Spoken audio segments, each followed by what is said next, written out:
Welcome back to another episode of What is Mickey Gonna Install on the WRX today? And we have a Perrin oil cooler that's gonna get slapped on here in the next couple hours. So I'm gonna go ahead and redo the process I already did, which was remove the front bumper, which thankfully on Subarus is just a bunch of plastic clips. So fairly easy, fairly simple. So we're gonna go ahead and get started on that. But first, let me show you this kit because it's pretty sick. So this is the 05 WRX oil cooler kit from Perrin, and it includes a C-Trab oil cooler, which are rad. These are the only oil coolers to use if you're going to do an oil cooler kit. C-Trab makes the best, in my opinion. I've used them on a bunch of my builds and other race car builds and had a lot of luck. Comes with two prefabricated AN lines. Looks like 90 fitting, 45s on the other three. And it also has the Perrin heat shielding already installed on it. So those are already prefabbed and ready to go. Thank you for that, Perrin. We also have two mounting blocks. These blocks actually go on the end of the oil coolers like this. And these become our mounts for the oil cooler. And then we have on top of that the hardware half-inch to half-inch male extension so that we can bypass the standard cooler on the oil system.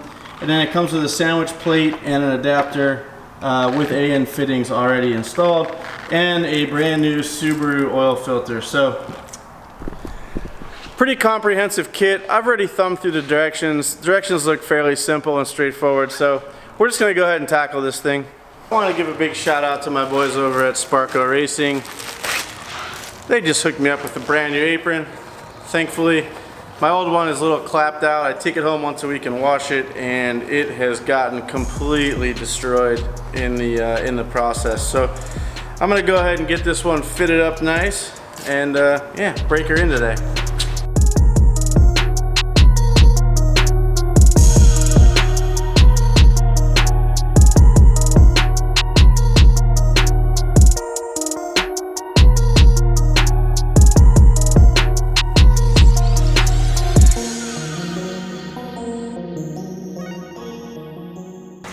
Alright, the bumper's off. That was pretty easy because I've been doing it a lot lately. Now we're going to go ahead and get started on the install of the actual oil cooler kit. I'm going to go ahead and start with the sandwich adapter and the oil filter adapter underneath the car and get the old coolant lines buttoned up. So I'll go ahead and show you guys how to do that real quick. Let me lift the car up and we'll get right after it. No nice way to do this apparently.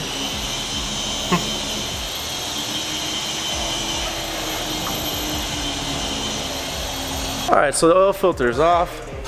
Gonna go ahead and oil filter was here. So we've removed that. And there is a factory cooler. There's two lines that run through this from here over to here. Basically what we're gonna do is we're gonna remove this off of the car by removing this center bolt, which is what the oil filter screws onto. And the kit comes with a rubber hose. I'm gonna connect this over to here, essentially bypassing the cooler, because we no longer need it. We're adding our own cooler. So we're gonna go ahead and pop those lines off, create the new line and put it in line, and also remove the old cooler, and then we'll get started with the installation of the new one.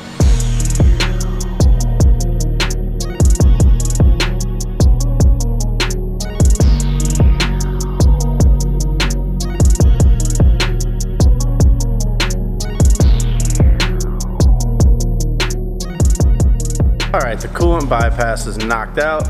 I'll go ahead and show you that real quick.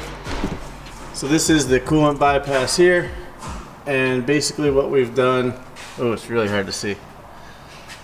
Basically what we've done is this used to go through the actual cooler. This was the cooler here, was the oil filter housing. This was the cooler, you go in and out. What we've done is basically just gotten rid of that altogether and used the half-inch coupler to route the line back and basically just cut that out of the system. We've remounted the Perrin parts for the sandwich adapter, and we've routed the AN fittings towards the front of the car. They're here. Kind of hard to see, I know. Hopefully as it gets put back together it'll be a little easier for you guys to see. So we're going to go ahead and move on to mounting the oil cooler now, which is going to pose a problem because if you guys remember, we just mounted these horns. Well, the halo horns are now in the way, and so I'm gonna have to figure out a solution for that. So yeah, so this is the cooler. I've already loosely mounted the brackets so that we can put it in place, and then we'll tighten up the brackets once it's in place. But like I said, I'm gonna have to get creative with the mounting solution. It's not gonna be the off the shelf, out of the box solution. So stay tuned and I'll get you guys filled in on that here shortly. Alright, so I had to remove the Hella horn kit that we installed earlier because this kit actually mounts in the same location, so they kind of fight for the same real estate. The horn bracket is here, and as you can see, it actually mounts like this on here, and it makes contact with the cooler. So we're gonna go ahead and have to actually modify that horn bracket. We might have to just go down to one horn, which is fine because the things are plenty loud with just one. So what I'm thinking is that I may actually just lop off one side of this bracket and just to fix one horn. We'll see. I'm going to try to get the Perrin oil cooler kit situated first. As you can see here, it mounts with this one top bolt. I've gone ahead and left these loose so I can make adjustments in the height. And then it rests down here on the core support. So again, I've left these screws loose, and we'll go ahead and tighten those up now that it's resting. But before we actually do the final installation, they gave us this tape, and this tape is like a one-sided rubber tape. And so we'll cut a few strips of that to put underneath the base of the oil cooler where it rests on the core support. That way, for vibration purposes, it won't make noises, and it's not gonna rub on the core support really bad. There's a piece of rubber in between it, so it will help. And then we'll go ahead and route the lines. So we're getting close to finishing this up, and we'll go ahead and show you how it goes.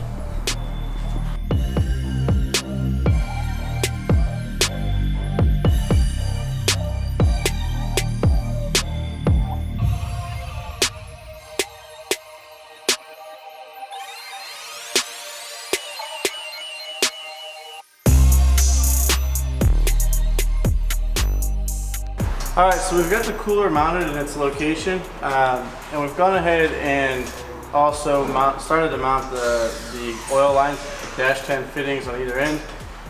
In order to do this, we did end up having to drop part of the exhaust pipe. So I had to remove this center section of the exhaust, which would have made life a lot easier when I did this conversion. So I probably should have removed this from the beginning. But I was able to get that done without doing it. But in order to tighten these two fittings down, as you can see, this pipe ran right here. There's no way to get these fittings tight otherwise, so had to spend a few extra moments and remove that. I've now started routing all the oil lines, and so as you can see, it's actually a really nice fit. I'm gonna go ahead and get my AN wrenches out and get these snugged up. But this is what it's going to look like. They did include some trim to put on these edges so that these hoses don't chafe on any of this stuff. So I'll go ahead and do that as well once I'm done with the lines. But most importantly, just want to route these lines in a safe fashion and get them out of harm's way. So I think we've done a good job with that. This kit sized the lines perfectly, so pretty easy. Alright, I got the oil lines routed and secured. Coming off the cooler down here, I've got them zip tied together with 2 zip ties on each provision. So there's one going around this way and then one going through the center to keep them separated. And then as you can see here, this is making contact with the frame rail right here. So I went ahead and took 2 pieces of old hose and just sliced them and put them on the back side, so this rubber hose is actually touching the frame rail instead of the hose themselves. I did go ahead and secure the hoses to this bracket here with a zip tie, so it's not moving around. And then we've trimmed away the plastic shielding to allow the hoses to go through. Turns out to be a pretty tidy little setup. Pretty pumped on it.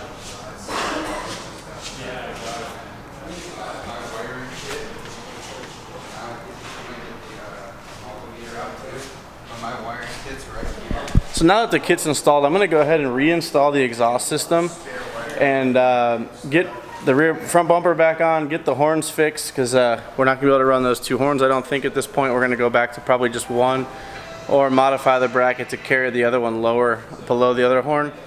But either way, I'm gonna go ahead and get the bumper back on. And then there are some special instructions when you add an oil cooler like this on how to prepare the car for its first initial startup after you put oil in. There are very good instructions about that in the Perrin instruction manual. So if you do this swap, please take a look at that and follow those instructions, because I don't want to see you damage your engine. Just wanted to give you the final photo of the car here with the actual horns installed as well. I was able to fit everything. This is how it looks.